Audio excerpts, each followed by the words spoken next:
Niko na raha, Mungu awabariki. Nimelikava kabisa, niko na furaha sana. The only show that is transforming lives.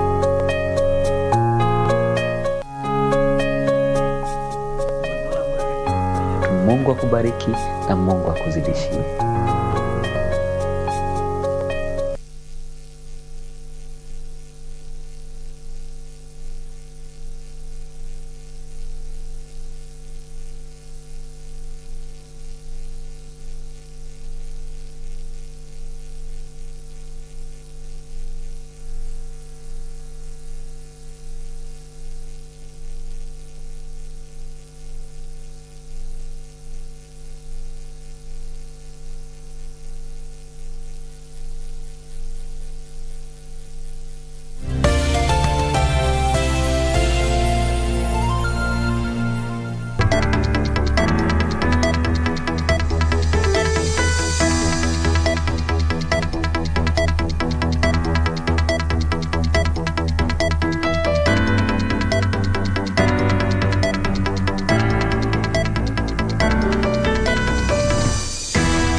A very good afternoon to you. It is the very last day of September. The year is 2022.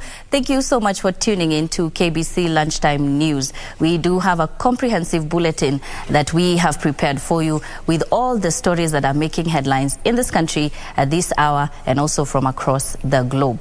30th of September, on a day when the NMS has handed over government functions to the Nairobi County government. That and so much more. Thank you so much for tuning in. I'm Nissie, Imano. Byron Abuli is our sign language interpreter this afternoon. Now, chiefs and other local administration officers serving along the border between Kitui and Tana River counties have been urged to seek amicable solutions to the perennial conflicts between farmers in Kitui and camel herders in Tana River County. Speaking in Masyunga area in Gomeni, Kitui County, Commissioner Erastus Mbui suggested that establishment of peace committees comprising of elders from both communities would be of great help in solving some conflicts, as they would be able to identify the criminals who trigger insecurity along the border.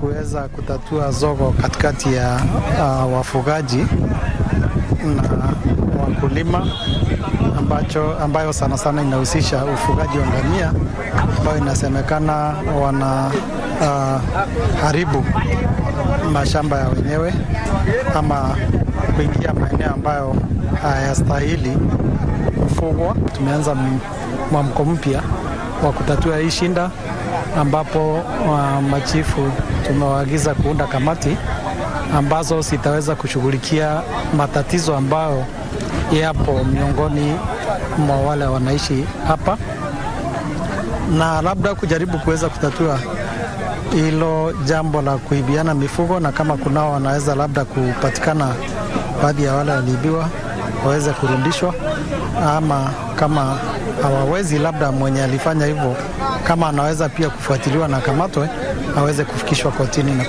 Lakini mimi nataka kuelezea OCS hapa na OCPD ya kwamba tuko hapa kwa sababu ya wananchi. Ikiwa mali yao, mashamba yao, chakula kimeharibiwa na ngamia, hata wamepata shida yoyote, inatakikana mtu akienda police station report ichukuliwe iandikwe kwao. Alafu askari aende wapi? Aende a visit OC, na aende kwa hiyo shamba aone ni nini imeharibiwa.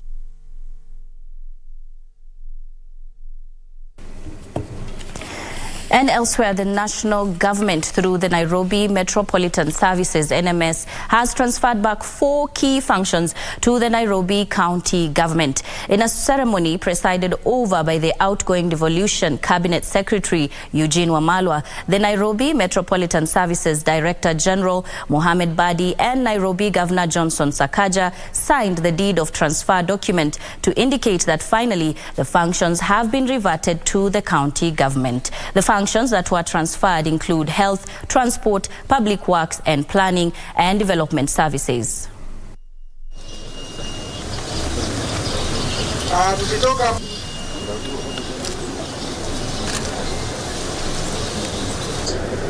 You did a good job despite challenges. I know in the beginning there were a lot of challenges with this side, but I want to encourage you that we still need a lot of your work. I want to urge my staff in Nairobi City County Government and those who are coming back that you are all now one. There is no former NMS staff and former county government staff. You are all staff of the Nairobi County Government and you will work together as equals. So watu wa hapa muwakaribishe wote ambao walikuwa wameenda na wale ambao pia walikuwa wameajiriwa. We will have space for everybody. So we leave behind a progressive city that holds a promise for future generations to come. I take this opportunity to thank the national government for giving me this noble responsibility for spearheading the transform of our great city in the capacity of DG of NMS.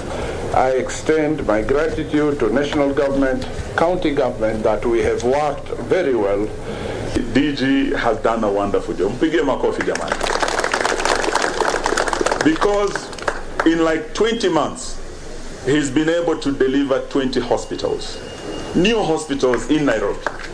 This is something that had not been achieved in 10 years. It's been done in 20 months. He's been able to do over 500 kilometers of roads, opened up areas where there were no roads. Mukuru kwa Njenga, Mukuru kwa Ruben, ndani huko. He's done a wonderful job. We didn't have water in most of these informal And burial arrangements are currently underway for veteran Kenya Broadcasting Corporation broadcaster Kamis Temo.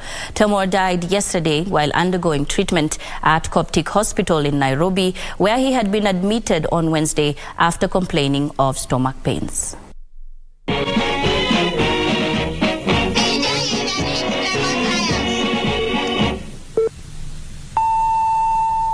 It is a voice that dominated the radio airwaves from the late 70s. From his signature introduction, na hii ni taarifa ya habari mkisomewa na Hamisi Temo. Kwanza ni muktasari. To his eloquence and confidence in news delivery. Rais Daniel Arap Moi leo katika ikulu ya Nairobi alitoa mchango wake binafsi wa shilingi nusu milioni kusaidia walioathirika kwenye mkasa wa bomu uliotokea Ijumaa iliyopita. Veteran KBC broadcaster Hamisi Temo died on Thursday evening, aged 72 years. He was undergoing treatment at Coptic Hospital after complaining of stomach pains. He earlier underwent colon surgery, but his condition worsened and was rushed to the high dependency unit, where he passed on at around 6:30 p.m. Maniu damu. Mimi ni maniu damu. In an earlier interview with Jacqueline Lidobwe, formerly of KBC, Temo narrates how his journey in the industry began. Sasa wakati fulani nilikuwa ni mdirect Stephen Kikumu. Saa moja kasorobo mke wake akatupigia simu. Akatuambia Stephen Kikumu ni mgonjwa, amepelekwa hospitali. Sasa kulikuwa hakuna msomaji mwingine. Chief news editor wakati huo alikuwa Mr. Mangoka. Akaniambia wewe umedirect hii kwa muda mrefu. Nilo ukasoma. Lakini sikuwa na jacket. Nilichukua yake na tai yake. Kaenda nikasoma. Ndio nilianzia hivyo. During his tenure at the KBC newsroom, Temo mentored several notable media professionals. Hamis Temo alikuwa ni habari na habari ilikuwa Hamis Temo. Alikuwa anasoma katika redio na pia katika televisheni. Kwa hiyo ni mmoja kati ya wale ambao tulienzi, tulitamani kufikia katika kiwango cha kwake. Kawaida ilikuwa ni kwamba anasoma taarifa za habari zote za saa 7 kila siku. Nilipofika akasema kwamba wamegundua kipawa changu cha kusoma taarifa za habari na akaniachia habari za saa 7. Themo is survived by a widow, 4 sons and a daughter. Na kwa kumaliza taarifa hii ya habari, hapa tena ni muktasari. Nissie Kware, Lunchtime News. May his soul rest in peace. Now moving on, the Kahawa Sukari Residents Welfare Association is up in arms against a private developer for allegedly contravening their physical plan. They say that whereas their regulations limit the height of buildings under construction to 3 floors, the developer was constructing several 6-floor blocks. The Kahawa Sukari Residents and Plot Owners Welfare Association says the estate is a low-density area for which their regulations designated single residential constructions only. It is for this reason that they have objected to the construction of an estate comprising several blocks that have gone beyond the 3-floor limit set by the association. If the building is not properly done, at some point that structure can go down and life can be lost. And that once again now, this is also against the buildings, the regulations of the buildings in Kahawa Sukari. And the Act properly says that this estate is a single dwelling estate, not a multi-dwelling. So if somebody is coming to build that, and we look at the speed that these people are building, is very fast. That means even the curing period, it's not even allowed. So that's why we are saying the buildings, we think they are not safe. Their Welfare Association chairman, Samuel Mwaniki, urged the county government of Kiambu to intervene, saying their attempts to solve the matter with the private developer have not borne fruits. We are calling out the county government to come out strongly and firmly and deal with this menace within our estate. You know, we saw the case in Kirigiti. They are saying they had stopped the structure at 1st floor, but the structure was all the way up to around 6-7 floors. Now once it's down, it has killed people. They say they had stopped it. So what was the point of stopping? When they bought their plots, they knew that this is supposed to be a residential area which is supposed to be low density, single dwelling units. A few of the developers have decided to go against this, which is actually very well stipulated in our lease documents, that you are supposed to do 1 single unit with a provision of a servant quarter. But others now have decided to do more than 1 unit, contrary to this. The resident urged authorities mandated to regulate the real estate sector to be vigilant in enforcing the law to ensure standards are met. We also even try to raise this matter to the Engineer Society of Kenya, because these buildings, most of them are being supervised by the engineers. And these people, they are supposed to give us the reports. But you find that these buildings are getting finished, they are occupied without an occupancy certificate and without even checking. Elsewhere, a section of Migori residents are facing starvation due to the ongoing drought. The over 3,000 households in the region are reeling from the adverse effects of the drought, which has seen them struggle to get food and even pasture for their livestock. They are now calling for speedy intervention. Local residents in the region say the adverse weather conditions have scaled down food production in the region. Some of the Kalere residents who spoke to the press say they are in dire need of food donations as they await the rains in order to commence cultivation in the next season. They added that they have become prone to waterborne diseases since they can't afford clean water for both livestock and domestic consumption. Asi imekuwa hapa kwetu kwa muda wa miezi 9. Hakuna mvua, tunalima, hatupati mavuno. Chakula imepanda. Mahindi sasa ni 190, miogo 150.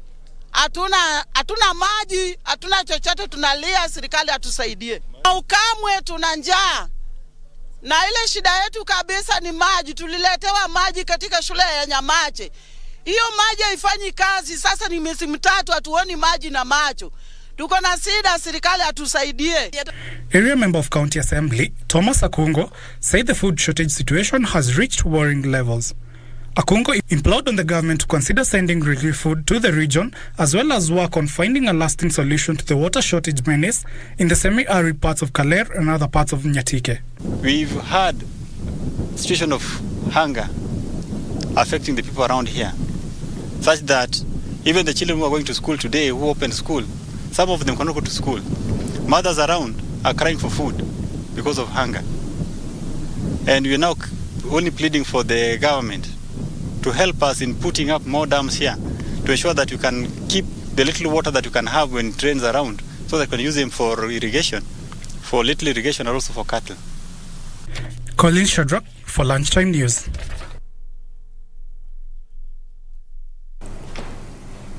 And in other stories, Embu Governor Cecily Mbarire has challenged the vulnerable in the region to apply for government tenders. While in Embu, Mbarire said the youth, women and persons with disability should register business companies and benefit from the 30% government procurement plan. She spoke during a graduation ceremony for 41 youth who have undergone training on technical skills under the Tujijali program at the Don Bosco Vocational Center and the Jeremiah Nyaga Technical Training Institute. The new graduates bring the number of beneficiaries under the Tujijali program in the region to 3,500.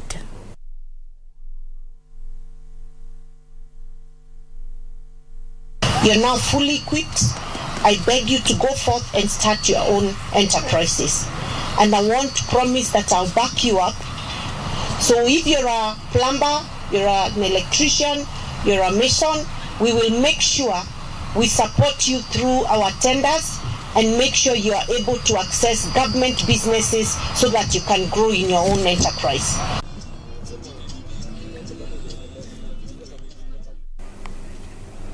Moving on, parents have been blamed for the growing moral decadence in children in the country. Speaking during a sensitization forum on sexual and gender-based violence in Kuria, Ruth Roby, an official in a local NGO in the region, noted that most parents have focused their energies in work, relegating parenting to other people in their children's lives. Roby blames the high cases of early teenage pregnancies and school dropouts to poor guidance by parents. Wasichana wetu wamekimbilia sana, hata wameacha kusoma, wengi wako na wamezaa, wamekataa hata mashule, hata wengine wamekaa nyumbani kwa sababu ya wameshashika mimba mapema.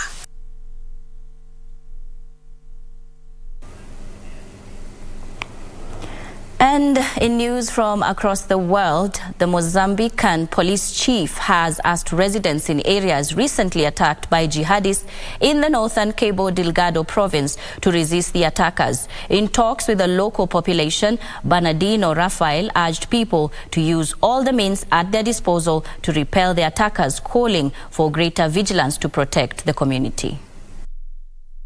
The chief of police said that it was time for residents to resist the attacks instead of running away.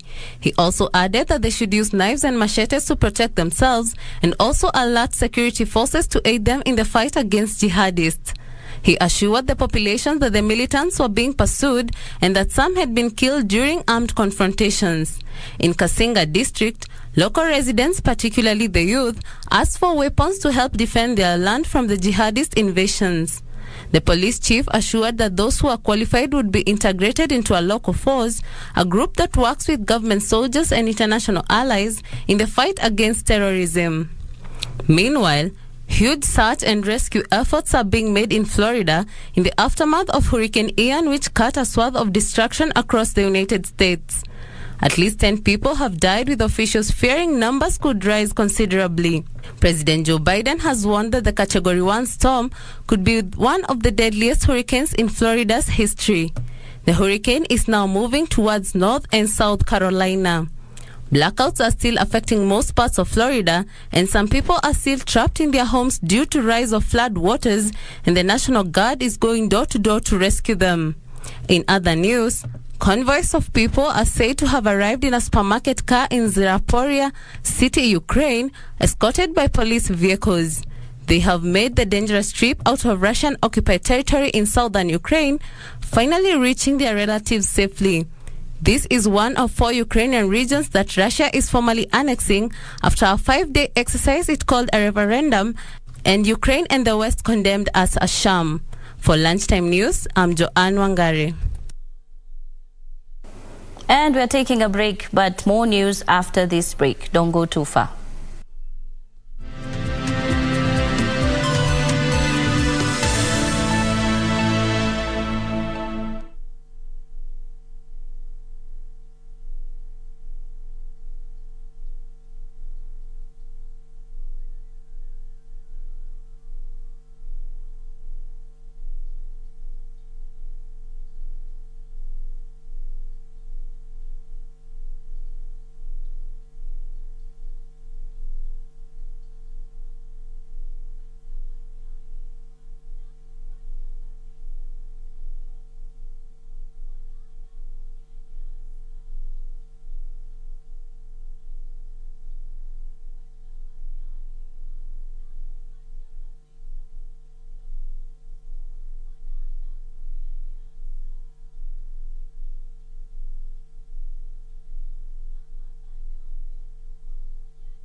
Welcome back. Thank you for staying with Lunchtime News.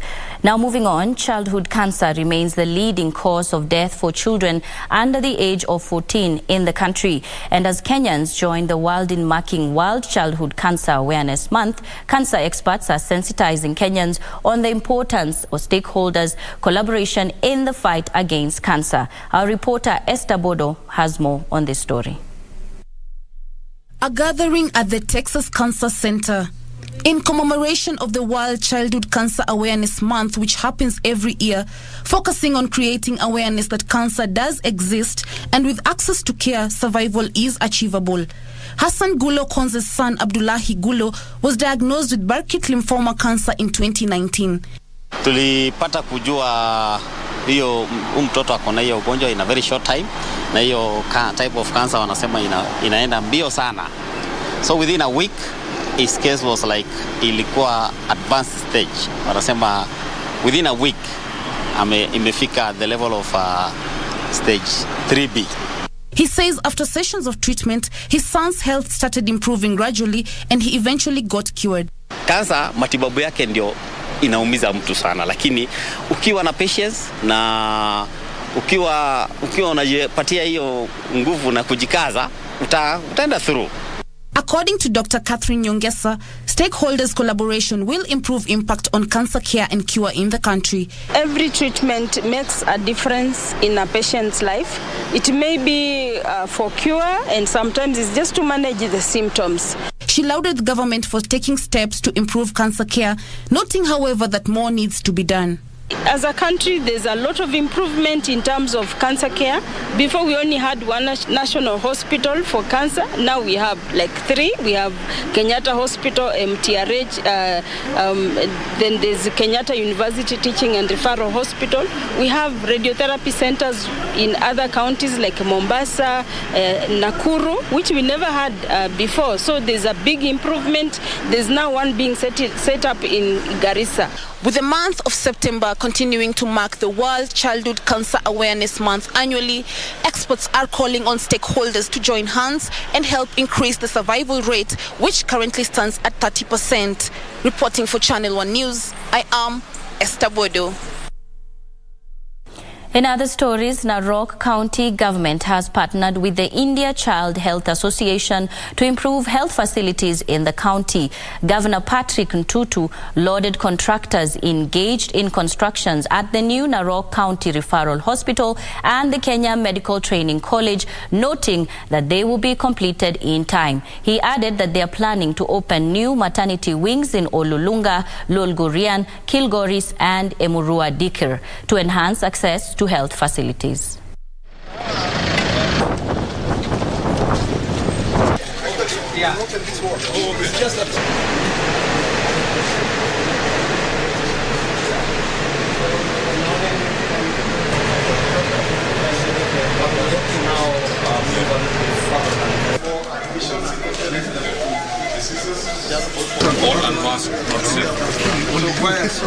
The reason why they are here, they want to help our health sector here in Narok County. Like, we want to really make our hospital work. We want to change completely the way we manage things. And I think we have started doing that. And I want personally to make sure that all the medicine that we have from KEMSA are distributed to our dispensaries and health centers. I don't want to hear again that there is no nurses in those dispensaries or health centers, or there are no medicine. That will be a thing of the past from next week.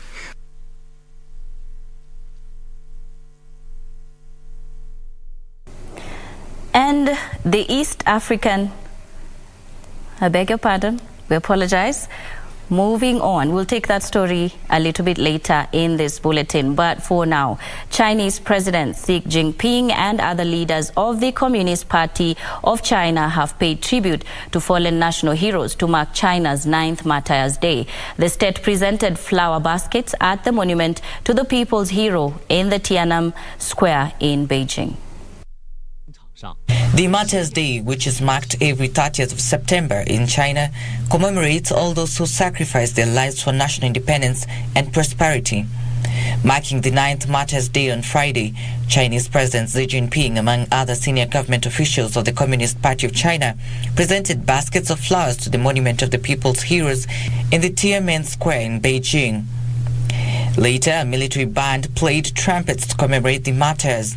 Before, all participants sang the national anthem and observed a moment of silence for those who devoted their lives to the liberation of the Chinese people and the construction of the People's Republic of China, which was founded in 1949. Xi, also the General Secretary of the CPC Central Committee and Chairman of the Central Military Commission, joined representatives from various circles to mark the Martyrs' Day at a ceremony on the eve of the National Day. Trevor Ngendo for Lunchtime News.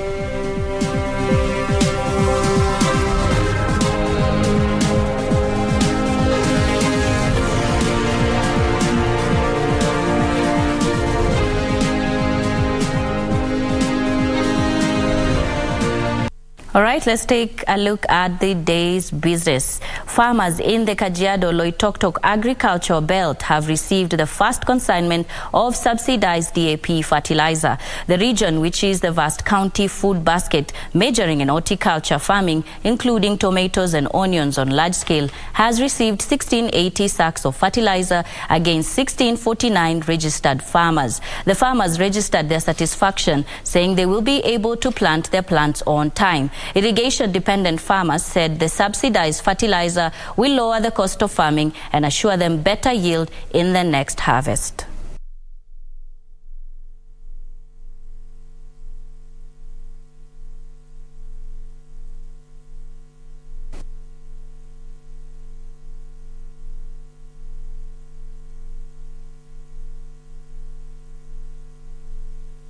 Tunafurahi kama wakulima wa Loitoktok kwa sababu miaka mingi tumeteseka kwa sababu ya mbolea. Lakini mwaka huu mbolea imekuja kwa wakati na tutaweza kuotesha kwa wakati mzuri. Tunaomba serikali ituongezee mbolea kwa wingi, maana kama sasa kwa leo kwa bodi tumejaa hapa. Watu wengi wanahitaji mbolea na ninaona haitatosha kila mmoja. Tunaomba serikali iongezee mbolea na ili tuendelee kupata mazao mazuri. Mbolea tunapewa na utaratibu nzuri, na tunashukuru Mungu sana kwa sababu huyu mhusika ambaye ni dada anayepeana hii mbolea amekuwa na utaratibu mzuri, anapokea watu kwa heshima nzuri, na tunapewa mbolea kulingana na jinsi mtu ameandikisha shamba lake.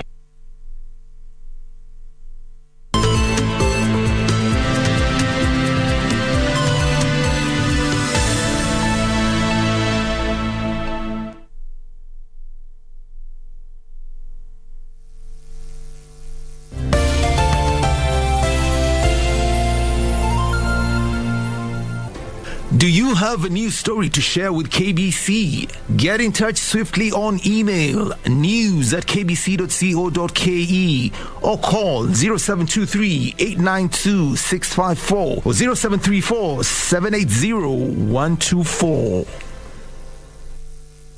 Are you a holder of unclaimed financial assets? Take advantage of the Finance Act 2022 moratorium on penalties and interests. Surrender any unclaimed financial assets in your possession today. Unclaimed Financial Assets Authority. Receive, safeguard, reunite.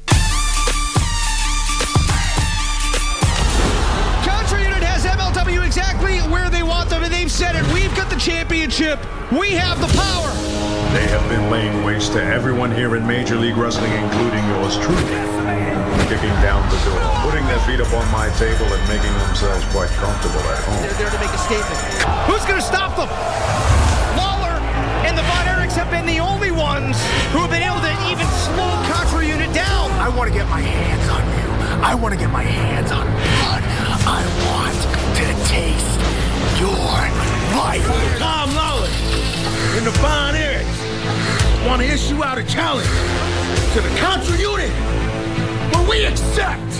But it's going to be 4-on-4. At KBC Channel 1, we put people at the heart of events with our captivating weekly news features. Every day, we are breaking new grounds with informative, entertaining, and inspiring human interest stories. On Mondays, 9 p.m., we have The Cabinets. Tuesday, 9 p.m., we get inside the barracks for military tales. We delve in the world of cinemas and theater each Wednesday night. For the young and industrious, make a date with us every Thursday at 9 p.m. Fridays are dedicated for my culture. On Saturdays, we go back in time for history in perspective. And on Sundays, we get to know the process of how things are done and made. KBC Channel 1 News features a whole lot of wonderful viewing experience.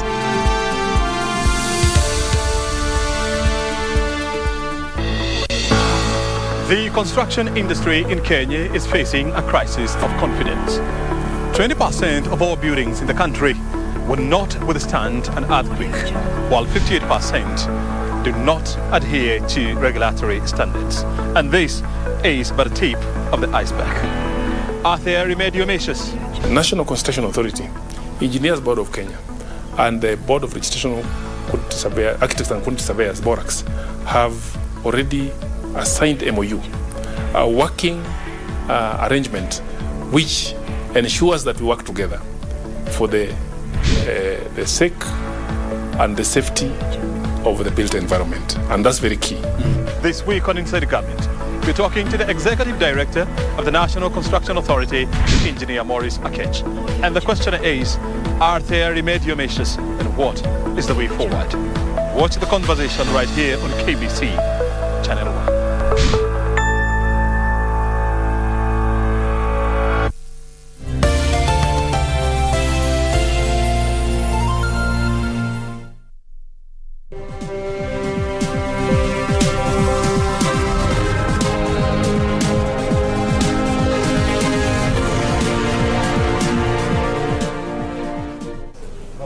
Welcome back. You are still watching KBC Lunchtime News. Now, motor vehicle part dealers have expressed fears over hike in prices during the festive season due to increasing inflationary pressures. Highview International Managing Director Francis Kamau says shipping costs have been on the rise in recent months, and a strained supply chain would directly reflect on the cost of consumers. The motor vehicle industry, the festive season ushers in their peak season as Kenyans increase their travels to celebrate with their loved ones. This year, however, the transport industry is at a crossroad with a need to keep prices steady despite high importation costs.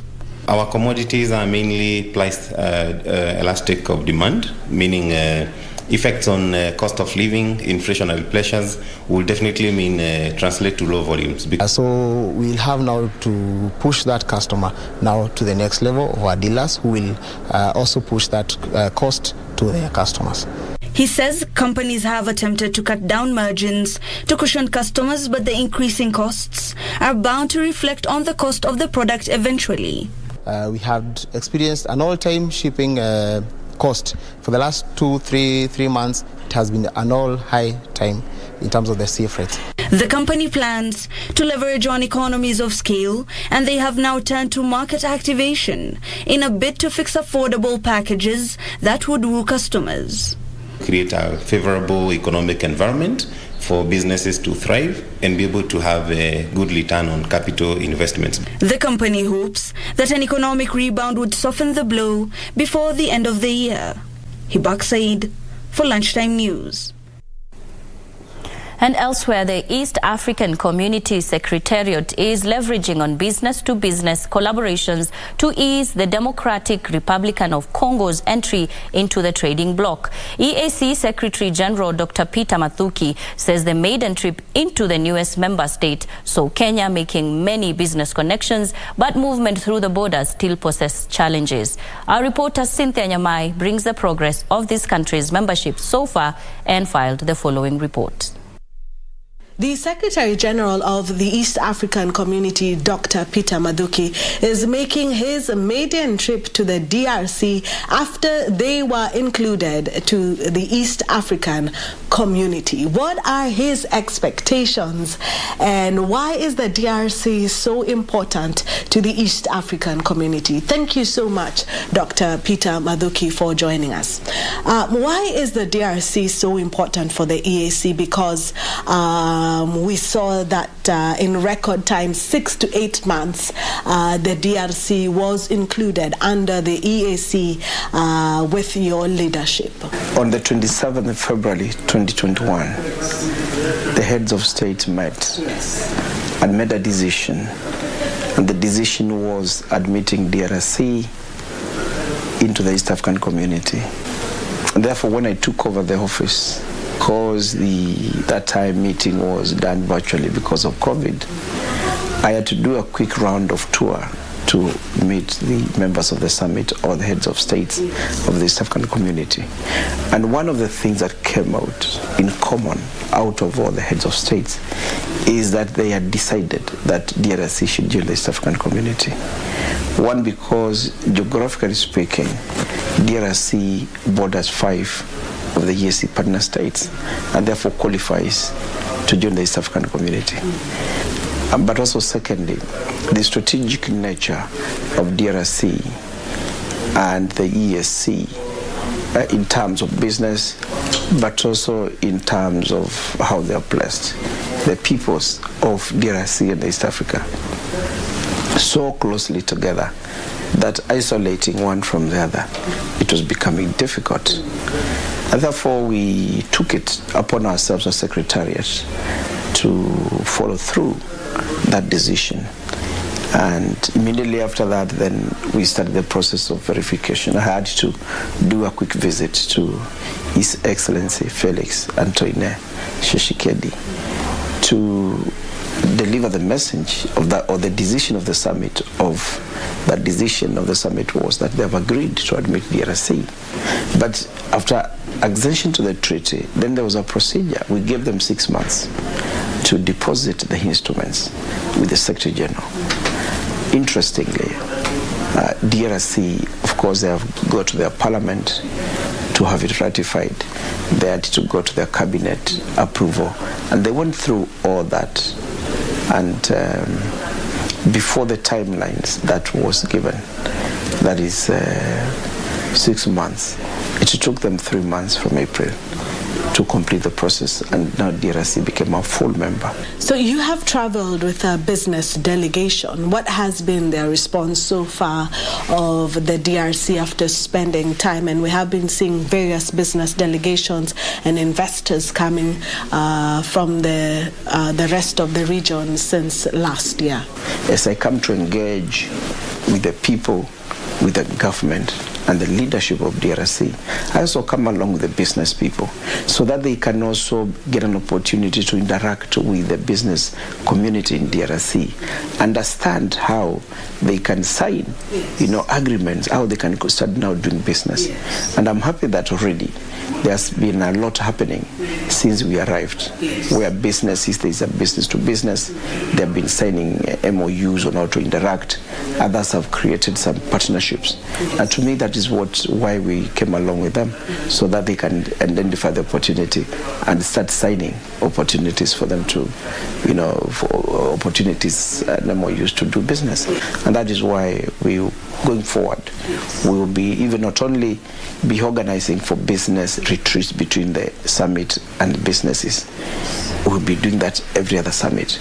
But also, in all my delegations, I'll be happy to always be accompanied by the private sector, by businesses. There has been reports of insecurity in small pockets in the DRC. What is the EAC doing about it? That concern of insecurity, and particularly in the eastern part of DRC, came out. And in the wisdom of the summit members, heads of states, they held very exclusive conclave meetings. Nairobi 1, Nairobi 2, Nairobi 3. And this meeting was purely at the summit level, heads of state meeting, on how to intervene and work together, all of them, to resolve the issues that are faced at the eastern DRC. And therefore that process was, came out, identify what are the challenges. How can we, all of us, having now DRC being part of EAC, how can we start resolving these issues together, collectively as East African community?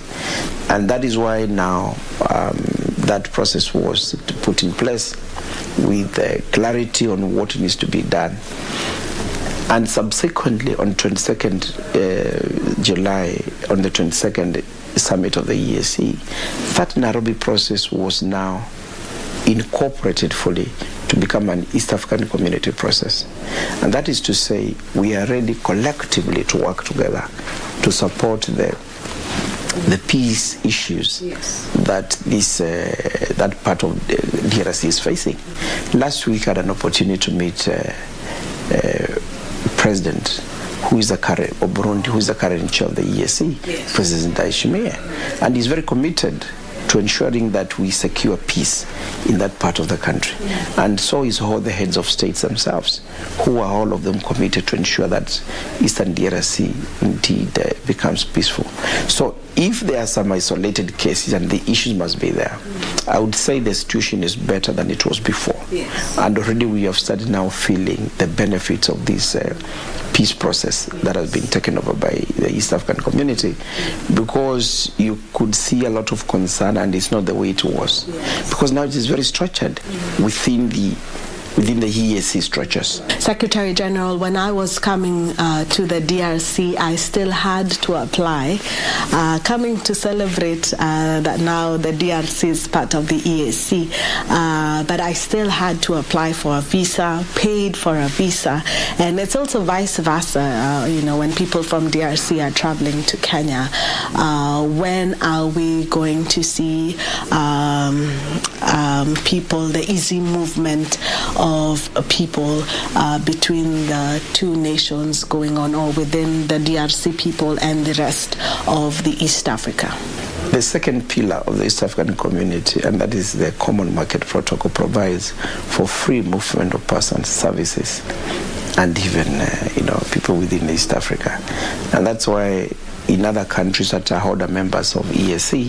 If, for example, you want to travel from Uganda to Kenya or Uganda to Rwanda, you use your national ID. You don't have to use your passport anymore.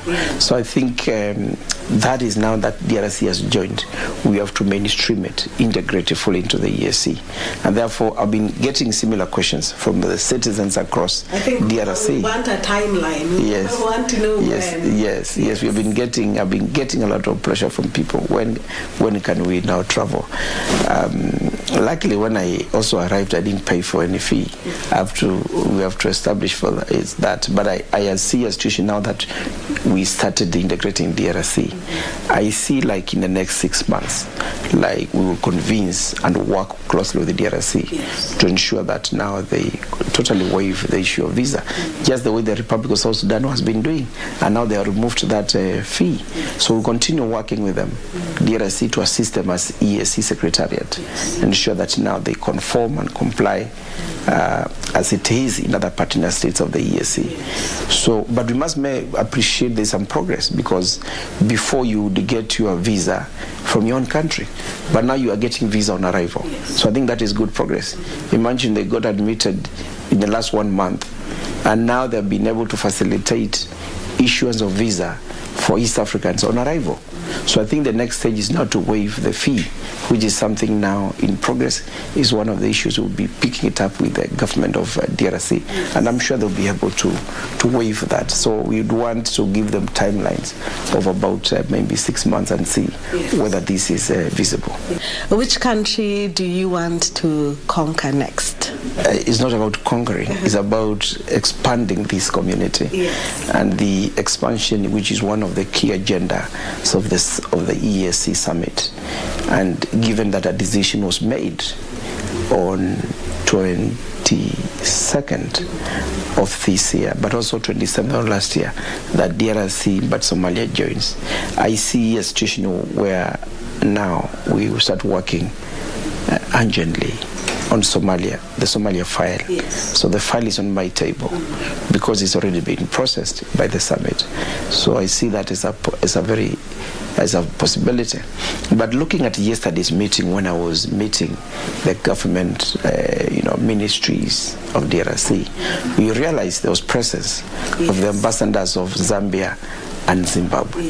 Those are signs that indeed they are all getting interested in the East African community. And the reason is that because the East African community is one of the fastest growing regional economic blocks in Africa, and it is giving results, giving value to the citizens. So I see that Somalia is an immediate case of consideration, depending on what the verification report will say. But all our countries that qualify are still free to join, because you look at Zambia, borders Tanzania and borders DRC. Looking at Zimbabwe, it borders DRC, and therefore it becomes very easy candidates. Ethiopia is also there, which is potentially, and that is to say now the East African community will be transforming Africa. It could be now the key to integrating the entire African continent, because the East African community now spans from the coastal region of the Indian Ocean to the Atlantic, and so now cutting across. So that corridor is very critical to all of us, and we are looking forward to taking advantage of this and ensure that the community of East Africa grows. It remains an important regional economic bloc, not only in Africa, but in the world. So if the world wants to talk to any of the countries, it has to speak to East Africa, because the East Africa community is now a power to reckon, and that's why I see as one of the power. To me, East African community now is the next powerhouse, not only for Africa but in the world, in terms of doing business, in terms of integration. In fact, we've been receiving delegations coming from West Africa and others coming from Southern Africa to benchmark with East African community on how we are doing. And therefore, we continue being leaders in integrating our people in Africa. Thank you so much, Secretary General, for this interview.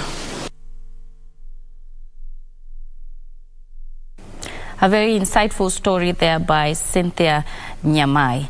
Now, moving on, the Kenya Trade Network Agency has rolled out a sensitization program targeting insurance companies set to enhance efficiency in maritime trade. The initiative aims to integrate the insurers into the upgraded trade facilitation platform that will see a reduction in the cost of business dealings while promoting better service delivery. According to a directive issued on the 1st of January 2017, in line with Section 20 of the Insurance Act, Cap 47, notes that all marine cargo imports must be locally insured.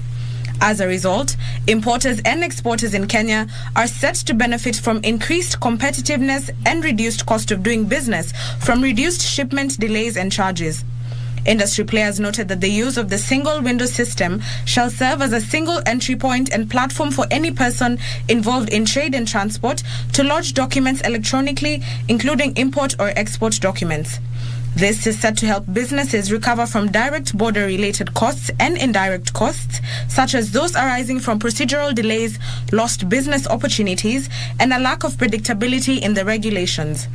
The platform will also help the agency visualize internal and external strengths and weaknesses, detect opportunities for more innovation, and will be instrumental in the agency's goal of reducing the cost of doing business in Kenya. The latest data from the recently launched KenTrade Business Intelligence tool shows there has been a 1.58% decrease in the import levels of cargo received at the ports from 27,770 metric tons in 2020 to 27,332 metric tons in 2021. Stakeholders noted that with the uptake of marine cargo insurance, importers with high volumes would be able to negotiate discounts on insurance rates with local underwriters on easier terms.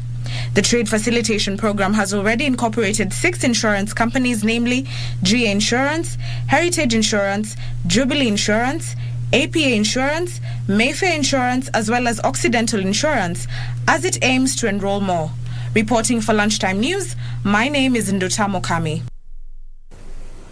And elsewhere, the government netted 132.6 billion shillings as ordinary revenue collection during the month of July this year. The National Treasury indicates that the collection represented a shortfall of 11.1 billion shillings, which was occasioned by high inflationary pressure and depreciation of the shilling against the dollar that led to high cost of inputs.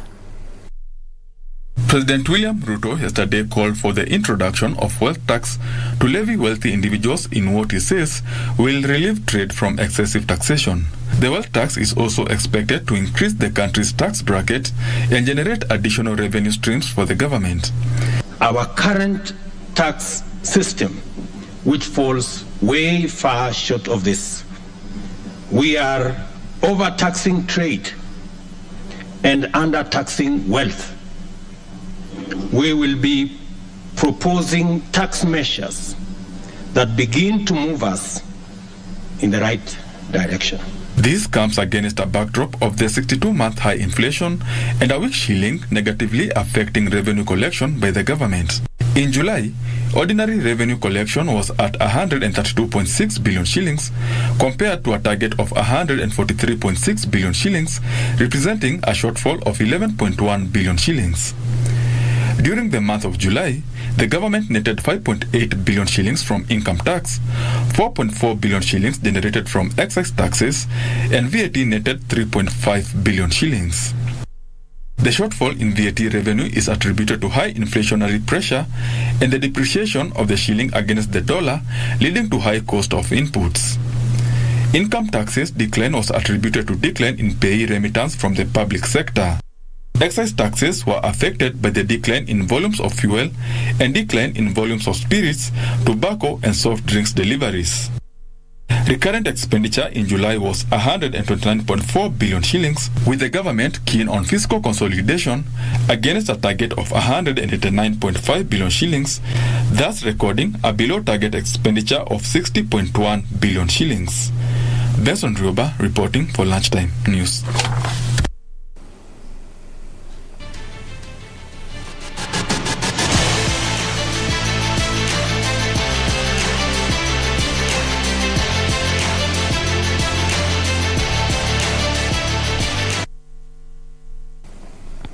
Let's take a look at the day's sports. Now, the Kenya Broadcasting Corporation has exclusive free-to-air rights to broadcast the 2022 FIFA World Cup live from Qatar, both television and radio. The tournament kicks off from the 20th of November to the 18th of December 2022.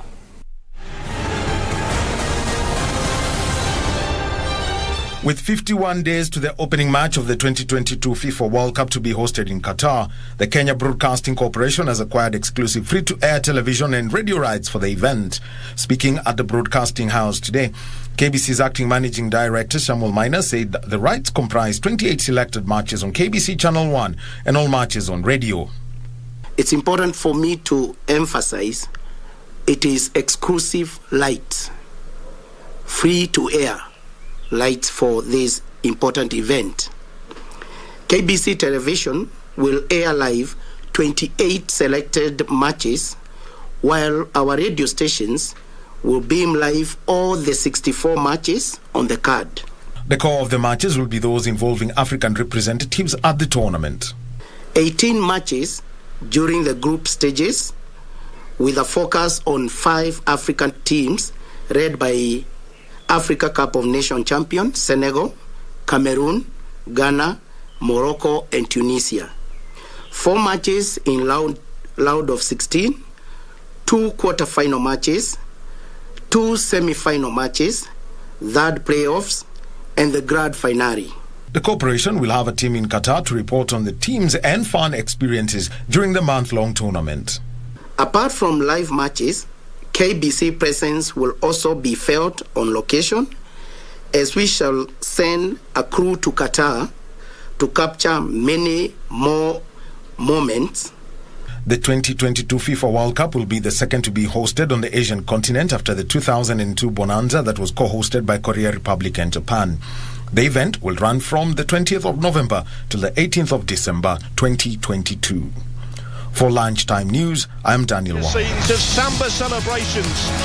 Brazil had to settle for the runners-up spot in France 4 years ago, but they're now back on the very top step of the global game.